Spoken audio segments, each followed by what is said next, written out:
That ought to work.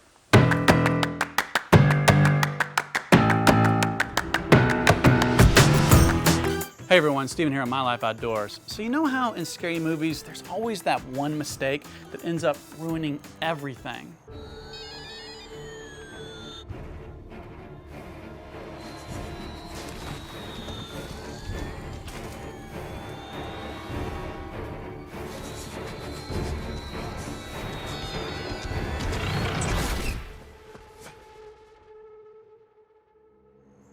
Well, today I'm talking about 5 mistakes that backpackers make that may not ruin a trip, but they certainly don't make it any better. And the first one is not taking time to properly secure your rain fly. Look, I actually see this all the time. Campers get in a hurry, they're trying to set up their tent in the rain, and instead of attaching and staking out the rain fly properly, they just sort of drape it over the tent like it's some sort of wet blanket. There's 2 main reasons why you don't want to do this. One, because if it's raining, then most likely the wind is blowing, and your rain fly may get completely blown away. But even if you attach the fly, but then you don't stake it out properly, well, this is still a huge mistake because your tent is actually designed to have that gap between the fly and the tent itself. You ever noticed how things that touch the inside of your tent tend to get wet?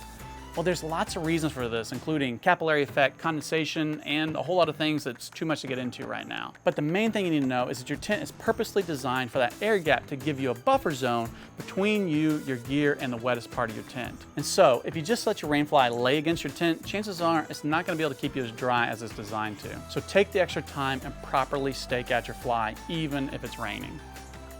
Toilet paper.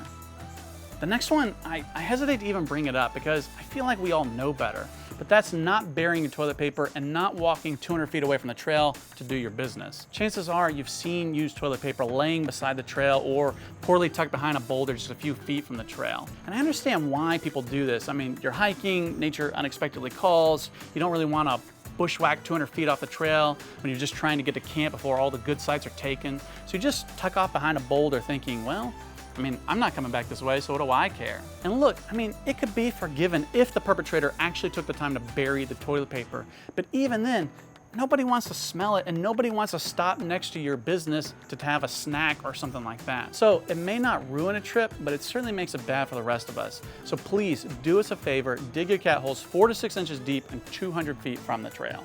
Extra clothes.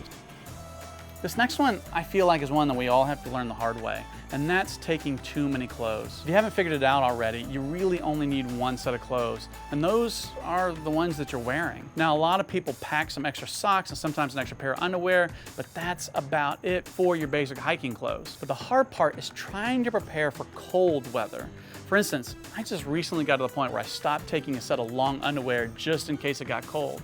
It took years of never once putting them on, yet always taking them to realize I don't need them. And yet I still struggle with taking too many cold weather layers.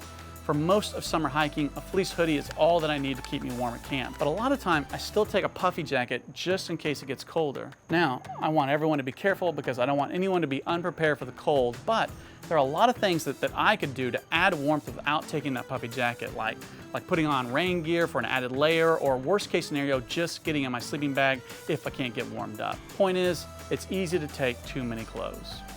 Cotton. Speaking of clothes, I still see a lot of people hiking in cotton shirts, sometimes blue jeans, cotton hoodies, or the like. If you haven't heard already, cotton kills people. If it gets wet, it loses its ability to keep you warm, and not only that, but it can take forever to dry out and basically becomes this huge weight in your pack. There's a reason why athletic clothes are made from synthetics like polyester. It dries quickly, it wicks away sweat, and it can still keep you warm even when it's wet. So if you're still wearing cotton on the trail, well, stop it! Last on my list is not telling people where you're going. Have we not all seen or at least heard of 127 hours yet?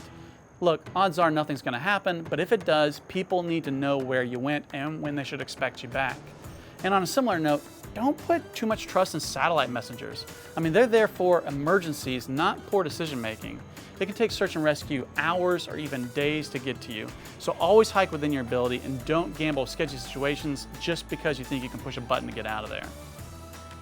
So those are just some of the mistakes that I see backpackers make, both beginners and the more experienced. But I know that there are a ton more. So if you don't mind, drop me a comment and let me know either a mistake that you've made or one that you see other people make. Since you made it this far, you obviously like this video, so do me a favor and go ahead and hit that like button. Also, did you know that 90% of the people watching this video are not subscribed? If that's you, then what are you waiting for? You can always take it back later, so please, just subscribe. Be sure to follow me on Instagram at MyLifeOutdoors. Thanks for watching, and don't forget from last week, the next time that you're out, take a seat.